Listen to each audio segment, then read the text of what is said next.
संभाजीनगरमधील उद्योजक संतोष लड्डा यांच्या घरावरील दरोडा प्रकरणी मास्टरमाइंड आरोपी पकडले, पण चोरीला गेलेल्या सोन्याचं गूढ अजूनही उकललेलं नाहीये।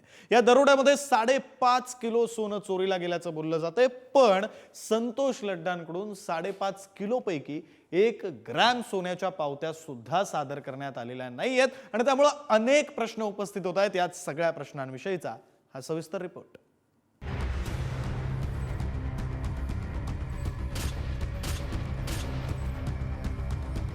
संभाजीनगरातील उद्योजक संतोष लड्डा यांच्या घरावर पडलेल्या दरोड्याची उकल झाली आहे। या दरोड्याचा मास्टरमाइंड लड्डांचा मित्र बाळासाहेब इंगोले असल्याचं समोर आलंय। पण या दरोड्यात नेमकं किती सोनं चोरीला गेलं हा प्रश्न नव्यानं उपस्थित होतोय, कारण 5.5 किलो पैकी 1 ग्रॅम सोन्याच्या पावत्याही लड्डांकडनं पोलिसांकडे सादर करण्यात आलेल्या नाहीत। 5.5 किलो सोनं, 32 किलो चांदी चोरीला गेल्याची माहिती आहे। सोनं आणि चांदीच्या खरेदी पावत्या लड्डा यांनी पोलिसांना का दिल्या नाहीत? सर्व 12 आरोपींकडे आतापर्यंत किती सोनं सापडलं? पोलिसांनी अनेकदा सांगूनही लड्डांकडनं सोनं आणि चांदीचे पुरावे दिले जात नाहीत। खरंच 5.5 किलो सोनं आणि 32 किलो चांदी चोरीला गेलीये का? संभाजीनगरच्या दरोडा प्रकरणात पोलिसांनी आरोपींना बेड्या ठोकल्या आहेत। आता यात चोरी गेलेलं 5 किलो सोनं आणि 32 किलो चांदीचा शोध पोलिसांनी सुरू केला आहे। पण लड्डा यांच्याकडून सोनं खरेदी केल्याच्या पावत्या पोलिसांना दिल्या जात नाही, त्यामुळे आता वेगळी चर्चा सध्या सुरू झाली आहे।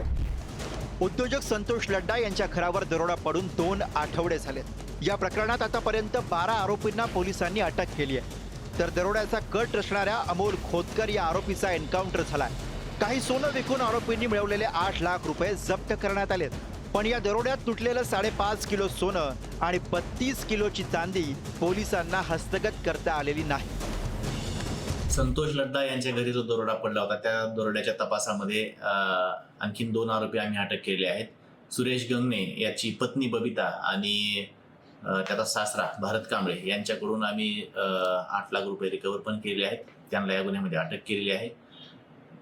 दरोड्याची घटना घडल्यानंतर आरोपी सुरेश गंगणे आणि अमोल खोतकर हे शिर्डी, तिरुपती, श्रीशैल्यम या ठिकाणी देवदर्शनासाठी गेलेले होते, अशी पण माहिती तपासामध्ये समोर आली आहे। त्या दृष्टीने आमचा अधिकचा तपास सुरू आहे। एखादा सस्पेन्स थ्रिलर सुद्धा फिका पडेल।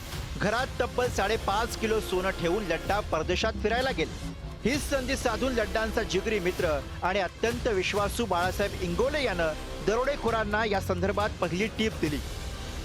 त्यानंतर ही माहिती दुसऱ्याकडनं तिसऱ्याकडे, तिसऱ्याकडनं चौथ्याकडे पोहोचली। या दरोड्या प्रकरणात 12 आरोपींना आतापर्यंत बेड्या ठोकल्या गेल्यात। आतापर्यंत केवळ 32 तोळे हस्तगत करण्यात पोलिसांना यश आलंय। त्यातच आता चोरी केलेल्या सोनं आणि चांदीच्या पावत्या संतोष लड्डांकडनं दिल्या जात नाहीयेत।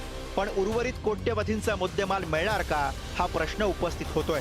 त्यामुळे या दरोड्यात सोनं गेलं तरी किती हा गौडबंगाल सुद्धा कायम आहे। सुमित पवार, पुढारी न्यूज, संभाजीनगर।